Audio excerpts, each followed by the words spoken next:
They say that intelligence is the ability to avoid doing work and still getting the work done. Well, that's the power of AI. The intelligent people are using these days. And AI is a big buzz, big word in this today's world, today's era. This is the AI era, artificial intelligence era. In this episode, I have with me someone who has been a marketing consultant from past 20 plus years. Ladies and gentlemen, let's welcome Navneeth CM on the show. You've been a marketing consultant, so you understand sales and marketing really well. Everybody's talking about that AI will take this, AI will do that, AI will take up our jobs, we'll be jobless, AI this, AI that, and all the negativity that is around with that AI world, right?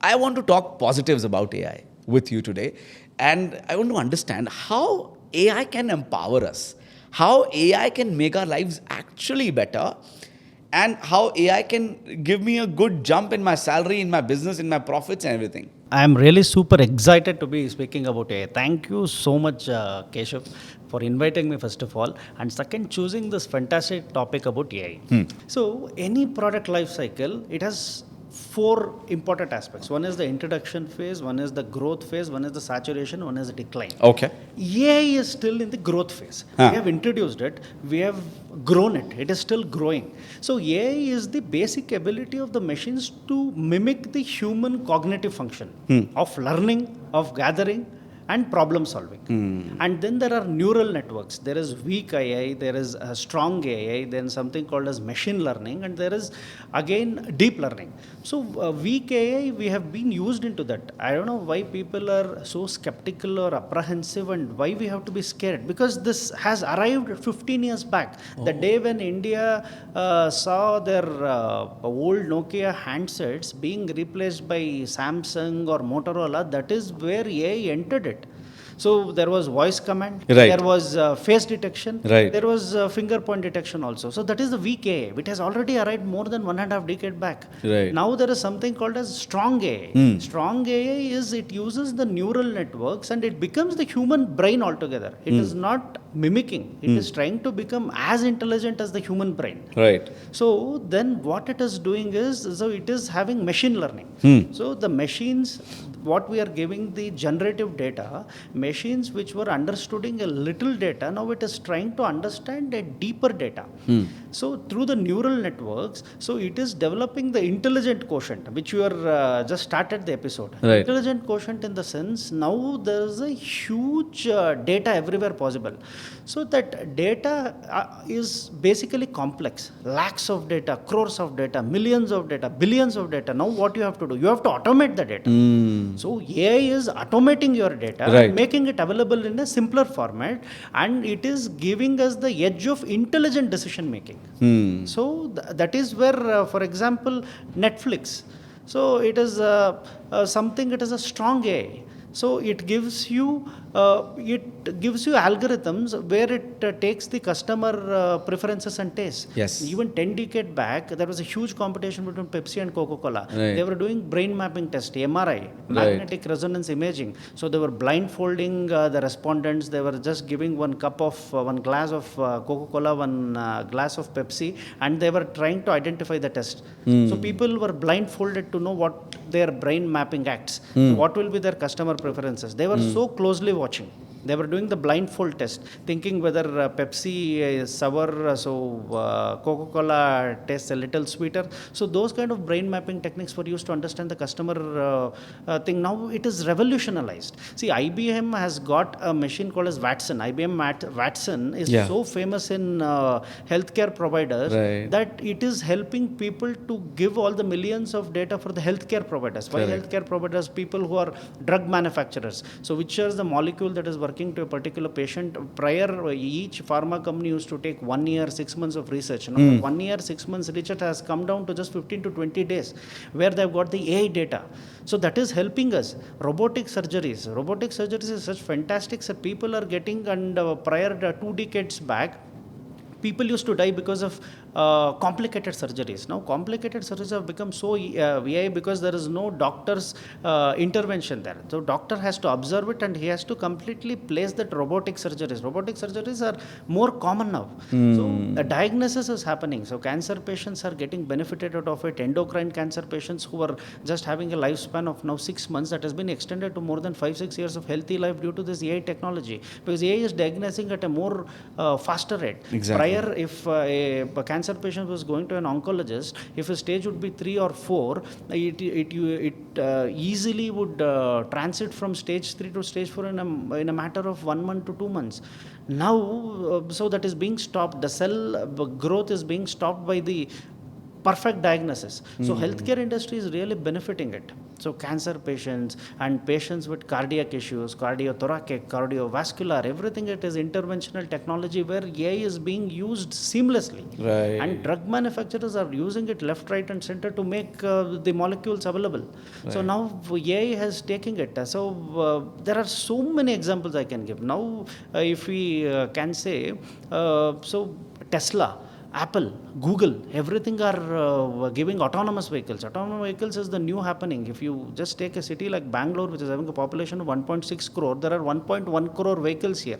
Whether in Japan, Tokyo, the capital city of Japan, is having a total population of 3.6 crore and there are only 8 lakh private vehicles there. So that is different. God. Mass transit is used. There are metro connectivity, Correct. 4,317 kilometers. Whether we have a metro connectivity of just 70 kilometers. Right. So AI, to be speaking, so once Tesla comes here or any other unmanned car, autonomous vehicles comes here, it is very easy for the drivers because there is no sleep traffic. Yeah. So sleep fatigue is not there.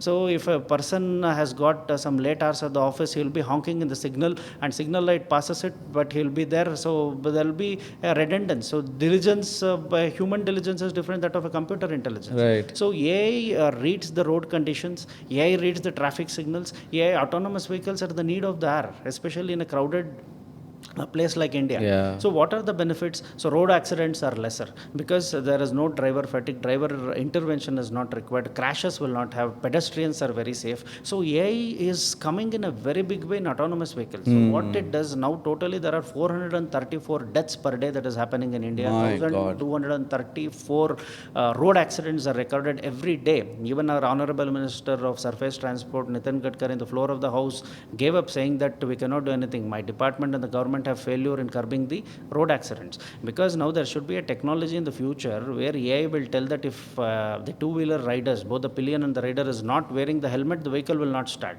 If the vehicle is drunk, then the car will not start. If the driver is sleepy, it will not start. This is the AI technology that is coming up. So the AI, it is benefiting people. So if you see Formula 1 race, where we were all enthusiasts of that when we were kids, and now Formula 1 race is the fastest race in the world, Right. where cars are driven between 700 to 800 kilometers per hour on the road. Right. But if you see the last death, so of Julie Bianz, it was way back in 2015. So a period of 1 decade, there has been no deaths because safety protocols, AI is being used and robotics are being used, and the car design has been changed, the engines have been changed, and there has been a lot of sensors that has been added in F1. So driver fatalities are very less. Previously, there are incidents where the driver used to crash to the compound wall of the F1 circuit, and you have even grievous injuries to the people who are watching, the spectators also. Now there has been road safety protocols and the racing techniques have increased. If you just see, they can know when to win the race, how much the winnability. If the driver is in the 19th or 19th position, there are instances in Monaco Grand Prix where a 19th starter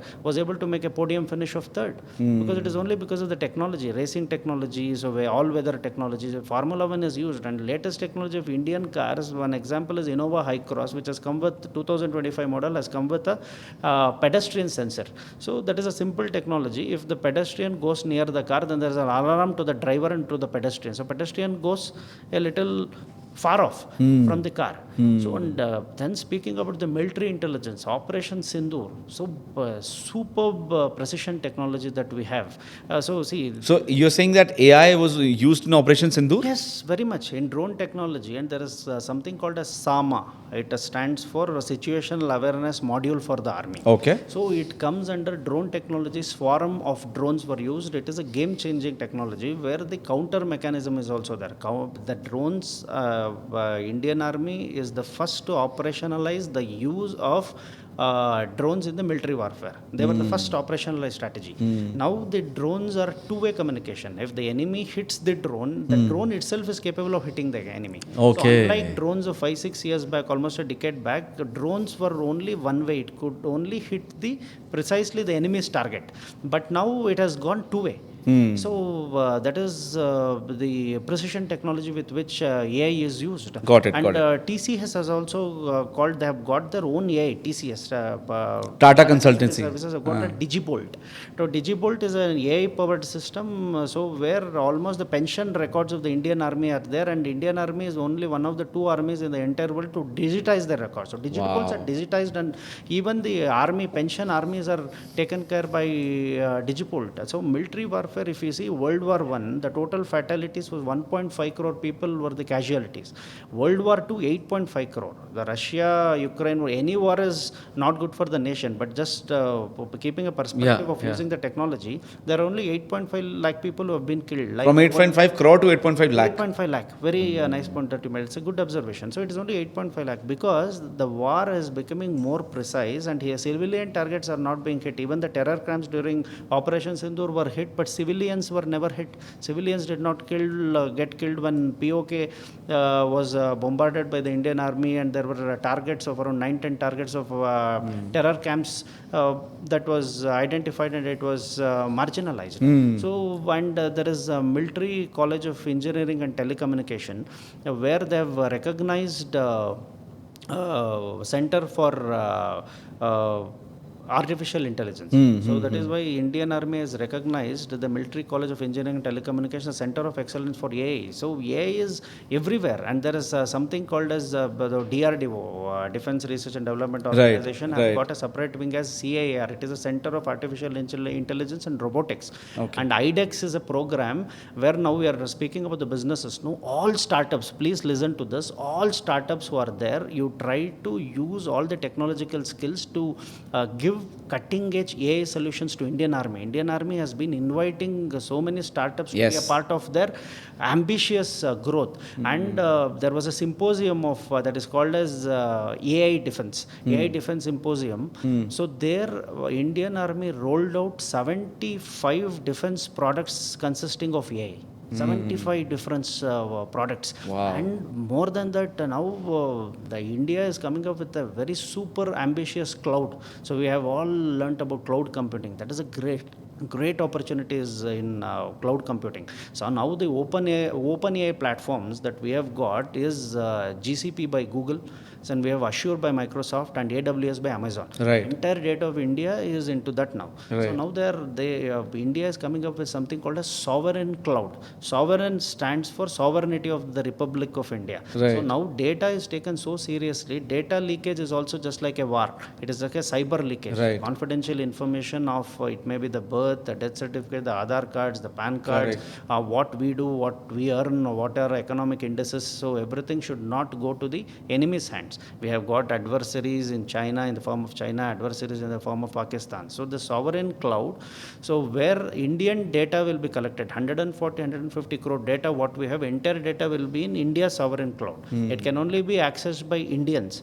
It is the server will be in India, and it is the data only for Indians. So this is a sovereign cloud to protect the sovereign country. And there is also a threat for India in the form of other cryptocurrencies. So cryptocurrencies, people are investing there. Cryptocurrency is neither good nor bad, but right now, so the threat for the cryptocurrency for India is from Pakistan, because what they are doing, Pakistan has got a separate Pakistan Cryptocurrency Council, which is one of the first nations to do that council for cryptocurrency, because they are a very high inflation, hyperinflation economy. So our CPI inflation, that is consumer produce index, if we just go, it is just 3.16%. Pakistan is hoping at 38%. Venezuela is at around 41%. Lebanon is at around 40%. What they are doing, they are not able to take the revenues out. Our GST revenue on an average is 2.5 lakh crore per month. So whether the Pakistan economy is not even 2 lakh crore per month, the entire economy, we are only speaking about the taxes. It is not even 50,000 to 60,000 crore that they are getting as the total revenue. So now they are in shambles. So that is why they are inviting AI data centers. So China is investing heavily there. Even we are also coming up. Reliance is coming up with the world's biggest data center. They're somewhere in Jamnagar. TCS is coming. Infosys. So the data center and cloud. It is the main business now. Right. So, but we have to be very aware about the threat what Pakistan is doing, because if they bring AI data centers, lot of investments from the enemy nations. So we have designated something a threat from Turkey. So you may see investment in Pakistan. Threat from China, investment in Pakistan. So you may find other countries also who can be friends to Pakistan, who will provide and who will establish AI data centers there. And there is 2000 megawatt of electricity that Pakistan is selling through crypto.